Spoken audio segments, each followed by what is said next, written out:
How's things, everybody? I've decided to see what lives inside this piece of iron bark. It's time to de-stress, so I'm out the back doing a little bit of carving. I had just a small log and I've batoned that into getting the centerpiece, and I've been using the William Collins SK and the William Collins NK to just see what's in here. You'd think I'd learn by now and start to use pine, but I love the Aussie iron bark. I really do. I've been chipping away at this for probably close to an hour, and yeah, the last thing you want to do with a piece of wood is go, oops. So I just thought I'd see what we can get out of this. I'll bring you guys down here a little lower. You can see what I'm up to. You see there? Yeah.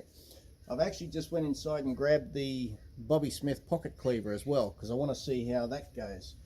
But for a little bit of chopping, I'm just chipping away here. There's nothing very,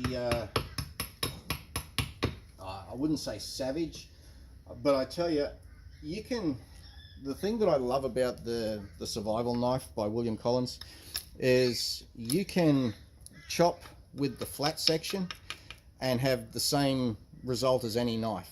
But this tooth that he's put onto the blade is the most incredible thing, that when it hits the wood, it just bites right in. Absolutely beautiful. So that's where you have to be careful not to hear the word oops. But I'm interested to see what is actually living in this piece of wood. I think that there's a spoon living in here somewhere. We just got to find it, and it's fun to de-stress. I've been on the phone for the last hour, well, the hour before this, talking to the telecommunication people. So of course now you know why I need to de-stress. Trying to charge me an extra $180 for nothing, for a bill. I'm like, no, not having it. So this is going to be my new pack spoon. But I wanted to also see how the pocket cleaver goes, Bobby. And I think Aussies, I think the pocket cleaver, because it's not as heavy as what the SK and the NK is, it's easier to just glance off. It's like, not that I've ever napped a stone, but I'm guessing it's something along the lines of that, where you need to just take your time and glance off the bits of wood. When I get this to the shape that I want, and I find the spoon, then I'm going to use the new tools that I got from Hillbilly Forge, Jason, and we're going to see then just how well they scoop out.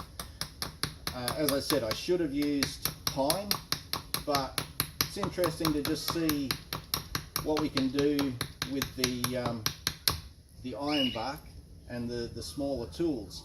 Now, using the small William Collins, the NK, this thing is just, it's amazing. As far as a food prep goes, and a small carver, again, that tooth just hits the spot beautifully. And it's only a thin knife. You don't have to go nuts and beat a knife to get the same result as you could do if you just took the time and went like that. Well, I'm gonna do that, but I want to get rid of the excess meat first. And best way to get rid of the excess meat is just chip it out.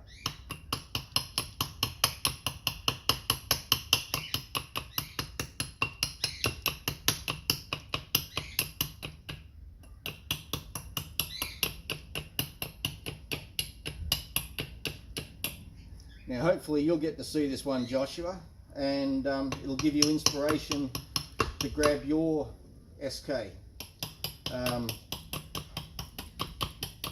Feeling pretty good actually, that I'm feeling really lucky, to be honest, that I got the knife when I was told, I'll come back up, hang on a sec. All right, let's bring you back up here. All right, here we go. Okay, so I was given the knife, not given, sorry. I wanted to see what it was like before it was even released. And of course, there's no way you could get to see what this was before the release. Justin Wolfe, legend of a bloke. I thought I might have had a bit of an insight. Hey, I know. So the worst part is I had to buy this, I think it was about 3 months in advance, sight unseen. That's a bold move. Justin said to me, mate, if you don't love it, I'll buy it. And as I said, I loved it that much that I actually brought one for Justin. It is an incredible knife. It's also good that Joshua has sold most of his knives to be able to purchase one of these, going off my recommendation the way I went off Justin's. And you've really got to trust somebody when you're about to spend that amount of money. One of these in Aussie dollars is probably over 400, I think. But that's without the sheath, but worth every cent. So I've done quite a few things with this knife, and I've shown you all how it goes with food prep, which is a big thing. If it doesn't do food prep, I don't really want to know about it. And it's okay to say, oh, but no, it'll handle it. I don't want it to handle it. I want the knife to work just as well around camp. If it doesn't, then you've got to find that proper knife that will do. If it doesn't do everything, then you'll need 2 knives. The only reason I have the NK to go with the SK is it's like an OCD thing, I guess. You can't have one without the other. Well, you can, but I chose not to. Do I use the NK much? No, not very often at all. It's good for small things, but I find the majority of stuff I still use the survival knife because it feels fantastic in your hand. There's no fatigue. It does exactly what you want when you want it to do it. It's very hard to find a knife that will do that, and especially let's see if we can move you down just a smidge. There we go. As far as draw knife, like you can draw that towards you and still have the same, I'm trying to get it here, still have the same control. But as I said, I'm using a piece of iron bark, which is not the easiest of woods to work with.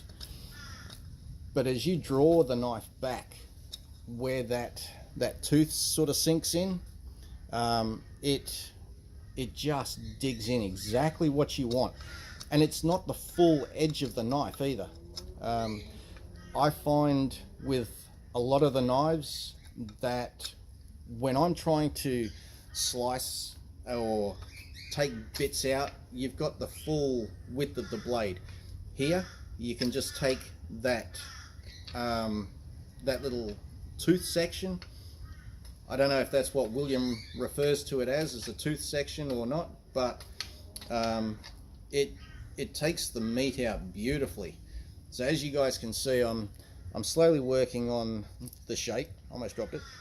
Now this iron bark was cut down about probably 7 or 8 years ago, and what happened is there's the iron bark stem right there, that big tree. Oh, there we go. There, the dead tree there, that was my neighbor's tree, and poor Thomas put down some poison for the weeds, didn't realize he'd put that much down, and he killed the tree. So I mean, the tree was 40-50 foot tall. It was a huge iron bark. So when it was all cut down, I got a heap of the branches so that I could turn them on the lathe, and this was the last piece that I've had from his tree. So I thought, do something special with it. I'm going to turn it into a spoon for the pack. And what I can do then is just see exactly how well the tools that Jason sent me from Hillbilly Forge. See how well they go at scooping out the excess meat on the inside. And yeah, when this is done, I'll put it up on the page. You guys can see what's going on. And yeah, challenge drop to everybody. Who's working on something with wood? What are you making, and how's it coming along? I hope my sister sees this, because she's working on a snake. I think it's out of either apple or peach tree, and it's a nice piece of wood, and she's just managed to carve out here and a carve out there, and she's turning it into a snake, and it's looking really good. So I hope she gets to put the photo up on that. But yeah, I just thought I'd show you guys this is what I'm up to. I haven't done a video for a while, letting you guys know I haven't forgotten about you. Just a lot of things going on at the moment, and hopefully we'll get on top of those, and we'll get back to a stress-free group. Well, you guys are probably, most of you are probably stress-free, but it'll just be another month or two before me and Tigger get settled back down, and but until then, we're still going to have lots of prizes, still going to have lots of giveaways, and still going to have lots and lots of fun. So yeah, show us what you're working on, and look forward to seeing it. Take it easy, guys. Stay safe.